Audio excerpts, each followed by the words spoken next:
My name is Gary Sullivan, and I'm a Senior Director for Global Statistical Sciences and Advanced Analytics at Eli Lilly Company. In the previous segment, Sandy Toledo Marquette talked about our Leadership by Design program, which is a program so that each statistician can specifically tailor a leadership development plan for themselves and focus on an individual competency or two.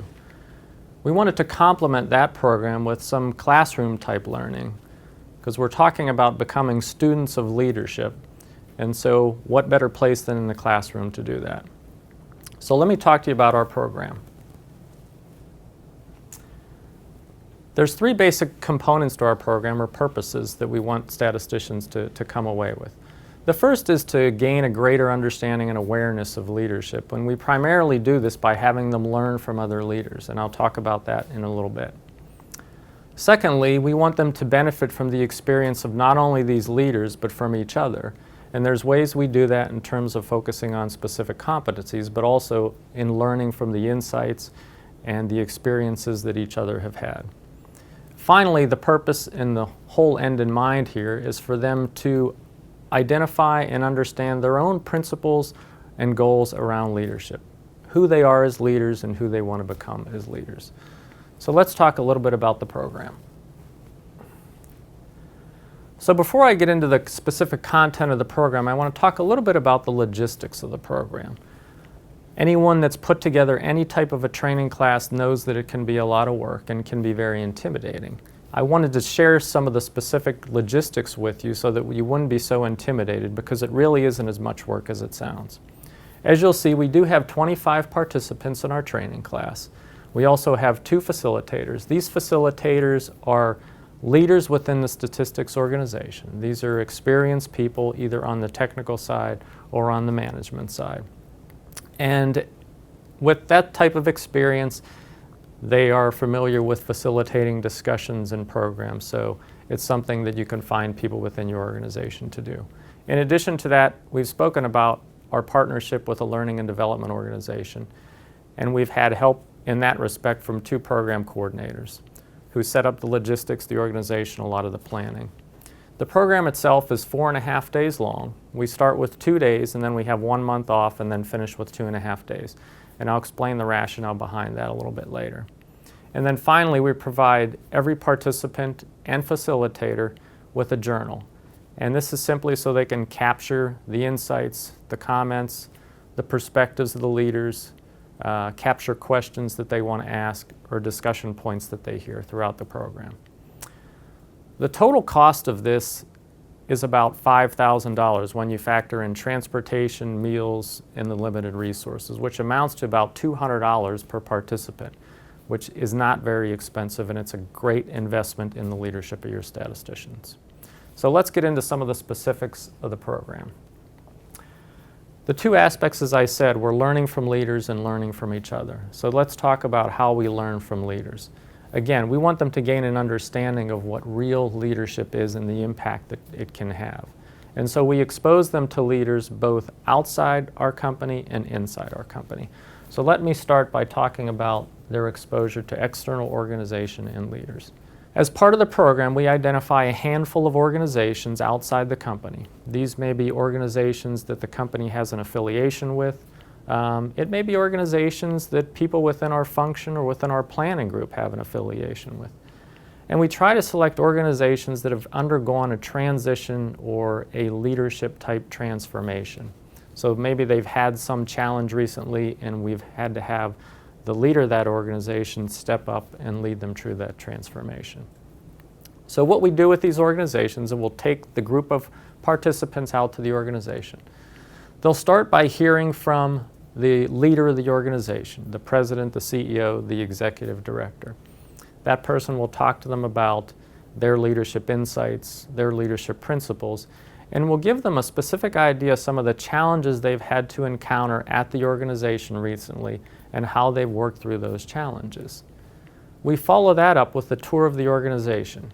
Now this is very important because it gives the statisticians a chance to see the impact that that leader has had, to visibly see what changes they have created, to understand the true impact of leadership.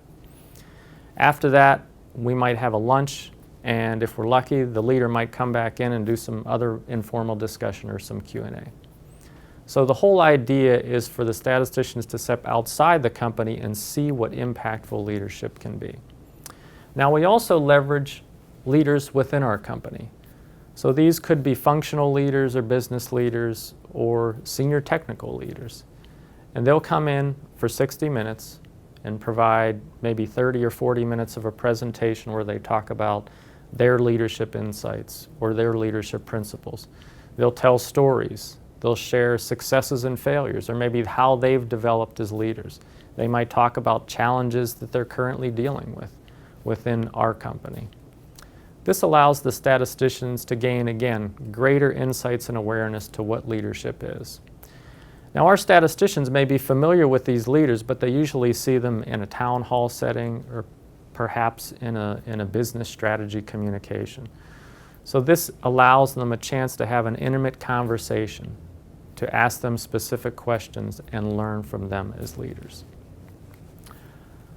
So after these experiences, and at least once a day in our training, we'll have a reflection and discussion period.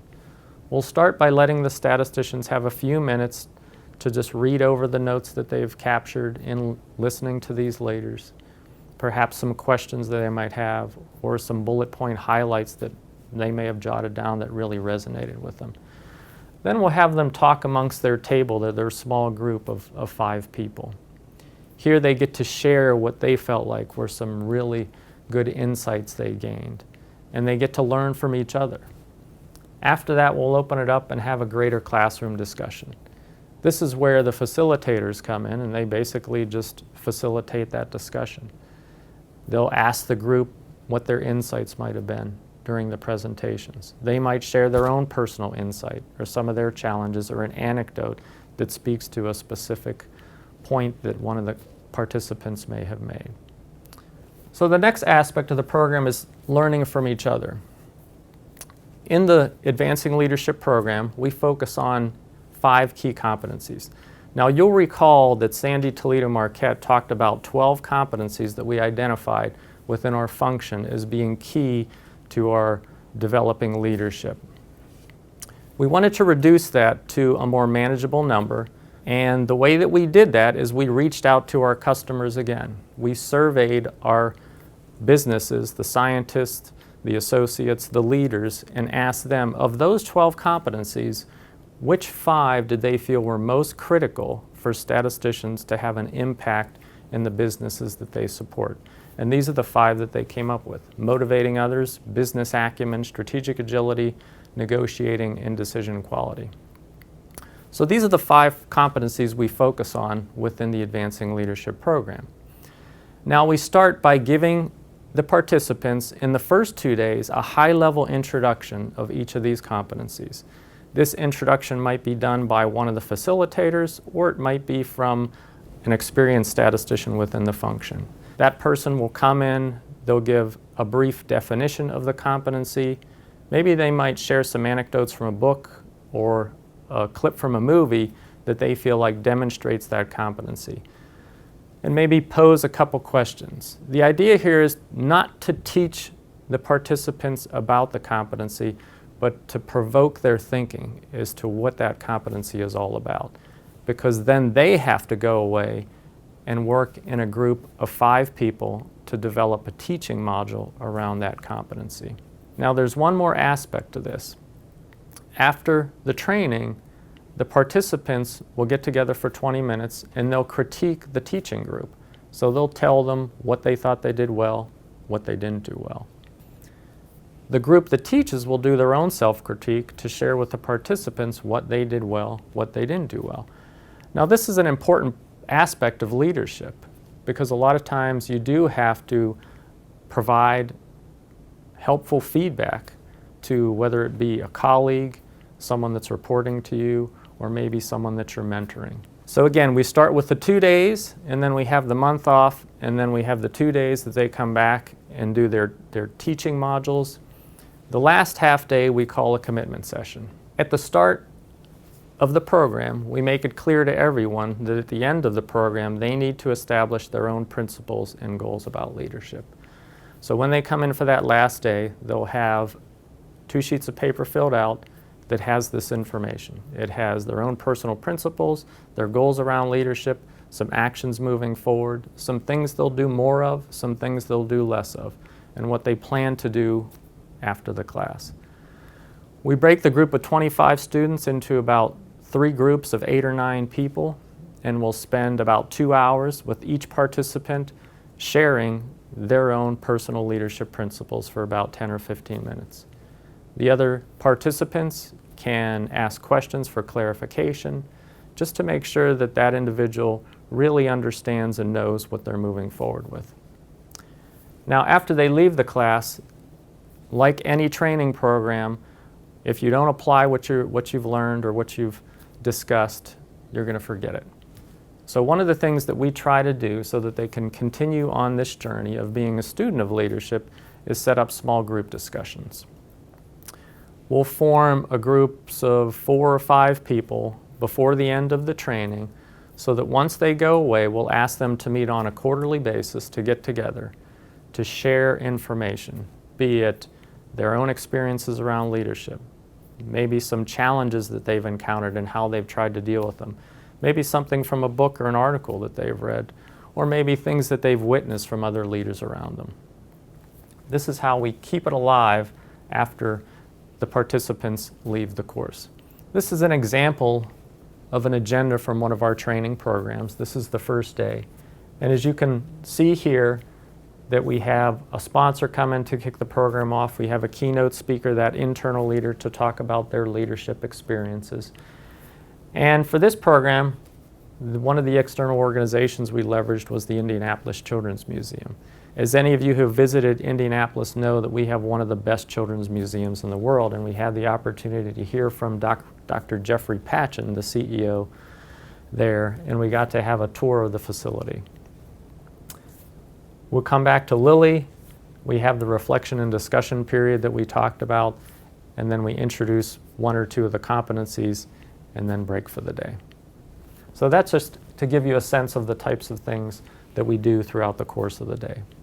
So again, to recap, the primary purpose of this Advancing Leadership program is to help our statisticians gain greater awareness and understanding about leadership, primarily by observing and talking to experienced and established leaders. They also benefit from the experiences of their fellow participants, their colleagues, and the leadership challenges and insights that they might have. And finally, as I said, the end in mind is for them to establish their own personal insights into leadership. As the cartoon suggests, to make that light bulb go on around leadership, for them to figure out who they are as a leader and who they want to be. In the next section, you'll hear from Paul Berg, and he'll talk to us about the 3rd component of our program, the executive leadership presentations.